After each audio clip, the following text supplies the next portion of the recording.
নমস্কার বন্ধুরা, আমার নাম রুমা। আজ আমি আমার জীবনের এমন এক গোপন অধ্যায় আপনাদের সাথে শেয়ার করতে যাচ্ছি, যা শুনলে হয়তো আপনারা আমাকে ঘৃণা করবেন অথবা কেউ কেউ আমার পরিস্থিতির গভীরতা অনুভব করে দীর্ঘশ্বাস ফেলবেন।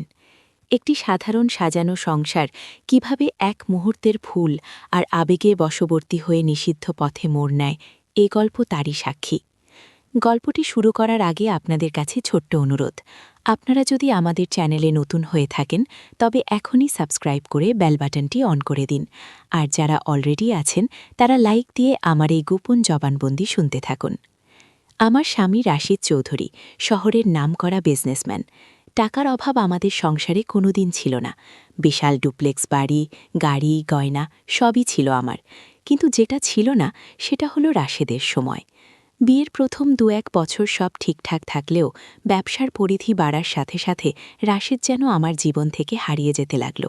ও যখন বাড়ি ফিরত আমি তখন গভীর ঘুমে, আর আমি যখন সকালে উঠতাম ও তখন ল্যাপটপে ব্যস্ত। আমাদের মধ্যে কথা হতো শুধু প্রয়োজন নিয়ে। খাবার দাও, আমার শার্টটা কোথায়, ব্যাস এইটুকুই। আমার বয়স তখন ৩২, ভরা যৌবন যাকে বলে।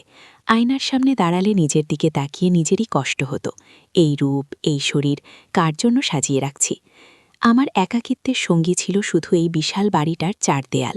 আমাদের বাড়ির পুরনো কেয়ারটেকার চাচা অসুস্থ হয়ে গ্রামে চলে যাওয়ার পর রাশেদ নতুন একটি ছেলেকে কাজে রাখে। ছেলেটির নাম রাজু, বয়স ২৪-২৫-এর মতো হবে। গ্রাম থেকে এলেও ছেলেটি বেশ স্মার্ট, গায়ে গতরে শক্তপোক্ত। গায়ের রং শ্যামলা হলেও ওর চেহারায় একটা মায়া ছিল, আর ছিল অদ্ভুত এক পৌরুষী দীপ্ত ভাব। রাজু আমাদের বাগানের কাজ করত, আর মাঝে মাঝে ড্রাইভার না থাকলে আমাকে শপিংয়ে নিয়ে যেত। প্রথম আমি রাজুকে নিয়ে তেমন কিছু ভাবিনি। ও আমার কাছে বাড়ির অন্য কাজের লোকেদের মতোই ছিল। কিন্তু সমস্যাটা শুরু হলো মাস ২-১ পর থেকে। সেদিন ছিল শুক্রবার। রাশেদ যথারীতি অফিসের কাজে ঢাকার বাইরে। দুপুরে খাওয়ার পর আমি ড্রয়িং রুমে বসে ম্যাগাজিন পড়ছিলাম। লোডশেডিং চলছে, জেনারেটরটাও কেন জানি কাজ করছিল না। ভ্যাপসা গরমে আমার দম বন্ধ হয়ে আসছিল। আমি পরনে থাকা শাড়িটা একটু আলগা করে সোফায় হেলান দিয়ে চোখ বন্ধ করেছিলাম। হঠাৎ পায়ের শব্দে চোখ খুললাম। দেখি রাজু, হাতে এক গ্লাস ঠান্ডা লেবুর শরবত।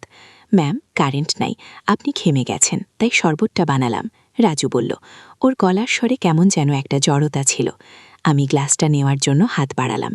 আমাদের আঙুলগুলো আলতো করে একে অপরের সাথে স্পর্শ করল।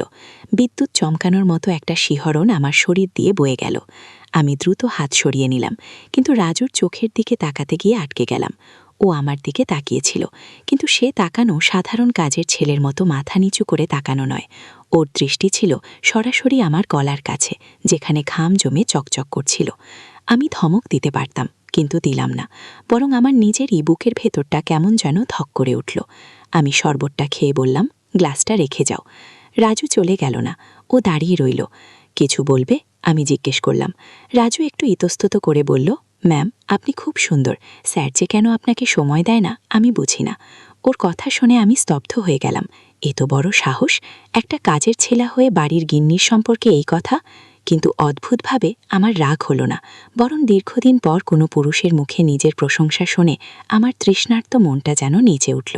আমি কড়া গলায় বলতে চাইলাম, চুপ করো, কিন্তু মুখ দিয়ে বের হলো, তুমি বেশি কথা বলছো রাজু। রাজু একটু হাসল, সেই হাসিটা খুব অর্থবহ। ও বলল, ভুল হলে মাফ করবেন ম্যাম, কিন্তু সত্য কথা চেপে রাখা যায় না, বলেও চলে গেল। সেদিন রাতে আমার ঘুম হলো না।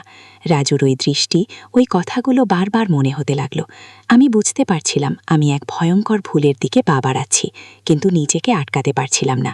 এরপর থেকে রাজু সুযোগ পেলেই আমাকে ইশারায় কিছু বোঝানোর চেষ্টা করত। আমি ছাদে গাছে পানি দিচ্ছি, রাজু হয়তো দূর থেকে পাইপ ঠিক করার বাহানায় আমার দিকে তাকিয়ে আছে। আমি তাকালেই ও চোখ টিপে হাসত। এই চোখ টিপে হাসা বা গোপন চাউনি ছিল আমাদের সম্পর্কের নীরব ভাষা। আমি ওকে প্রশ্রয় দিচ্ছিলাম।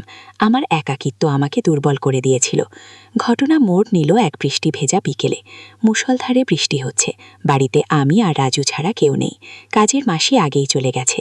আমি আমার শোভাঘরে জানালার পাশে দাঁড়িয়ে বৃষ্টি দেখছিলাম। পরনে ছিল পাতলা একটি স্লিপিং গাউন, কারণ গরমে আর আর্দ্রতায় খুব অস্বস্তি হচ্ছিল। হঠাৎ দরজায় টোকা। ম্যাম আসবো? রাজুর গলা। আমি ওড়নাটা গায়ে জড়িয়ে বললাম, এসো। রাজু ভেতরে এলো, বলল, ম্যাম ছাদের দরজাটা খোলা ছিল, বন্ধ করে এসেছি, আপনার জন্য চা এনেছি। ও চায়ের কাপটা টি টেবিলের ওপর রাখল। আমি লক্ষ্য করলাম রাজুর জামা কাপড় বৃষ্টির পানিতে ভিজে শরীরের সাথে লেপ্টে আছে। ওর সুঠাম বুকের গড়ন স্পষ্ট বোঝা যাচ্ছে। আমার বুকের ভেতরটা কেঁপে উঠল। অজানা এক আকর্ষণে আমি ওর দিকে এগিয়ে গেলাম। তুমি ভিজে গেছো কেন? আমি জিজ্ঞেস করলাম। ছাদে গিয়েছিলাম তো, তাই। রাজু উত্তর দিল। ও আমার খুব কাছে দাঁড়িয়েছিল, এত কাছে যে ওর শরীরের ভেজা মাটির গন্ধ আর পুরুষালী ঘ্রাণ আমার নাকে আসছিল। আমি নিজেকে সামলাতে পারছিলাম না, আমার হাত কাঁপছিল। আমি অজান্তেই ওর ভেজা শার্টের ওপর হাত রাখলাম। ঠান্ডা লেগে যাবে তো, আমার গলা দিয়ে স্বর বের হচ্ছিল না। রাজু আমার হাতটা ধরল। ওর হাতের তালু খসখসে হলেও সেই স্পর্শে ছিল আগুনের মতো উত্তাপ।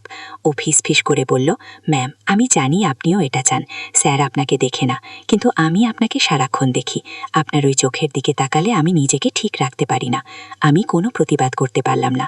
আমার বিবেক আমাকে বাধা দিচ্ছিল, কিন্তু শরীরের ক্ষুধা আর দীর্ঘদিনের অবহেলা আমাকে পাগল করে দিচ্ছিল। রাজু ধীরে ধীরে আমাকে কাছে টেনে নিল। আমি ওর বুকের সাথে মিশে গেলাম। ওর ভেজা শরীরের উষ্ণতা আমার শরীরে এক অদ্ভুত উন্মাদনা সৃষ্টি করল। আমি নিজের ওপর নিয়ন্ত্রণ হারিয়ে ফেললাম। ওর শক্ত হাতের বাঁধনে আমি নিজেকে সঁপে দিলাম। আমার দুই হাত ওর পিঠের ওপর দিয়ে জড়িয়ে ধরলাম ওকে। রাজু আমার কানের কাছে মুখ এনে ফিসফিস করে বলল, আজ থেকে তুমি শুধু আমার মালকিন নও, তুমি আমার। ওর কথা শেষ হওয়ার আগেই আমি ওর ঠোঁটে হাত রাখলাম। আমাদের নিঃশ্বাস ভারী হয়ে আসছিল। রাজু আমার কোমরে হাত দিয়ে আমাকে আরও শক্ত করে চেপে ধরল। ওর স্পর্শে আমার শরীরের প্রতিটি লোমকূপ দাঁড়িয়ে গেল।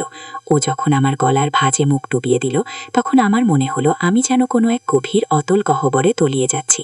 আমি ওর চুলে হাত বুলিয়ে দিতে লাগলাম আর অস্ফুট স্বরে বললাম, রাজু এটা ঠিক হচ্ছে না। কিন্তু রাজু থামল না। ও আমাকে পাজাকোলা করে বিছানায় নিয়ে গেল। বাইরের বৃষ্টির শব্দের সাথে আমাদের দীর্ঘশ্বাসের শব্দ মিশে একাকার হয়ে গেল। সমাজ, সংসার, মর্যাদা সবকিছু তুচ্ছ হয়ে গেল সেই মুহূর্তের আদিম আকর্ষণের কাছে। সম্পর্কটা সেই এক বিকেলেই শেষ হলো না, বরং ওটা ছিল শুরু। এরপর থেকে সুযোগ পেলেই আমরা একে অপরের কাছে আসতাম।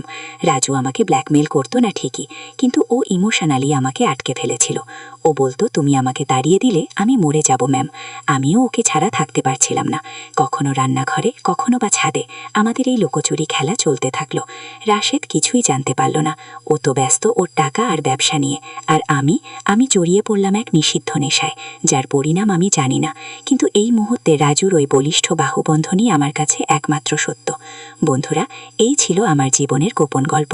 জানি না ভবিষ্যতে কি হবে, হয়তো একদিন সব জানাজানি হবে, হয়তো সংসার ভাঙবে, কিন্তু একজন নারীর একাকিত্ব যে তাকে কোথায় নিয়ে যেতে পারে তা আমি হাড়ে হাড়ে টের পাচ্ছি।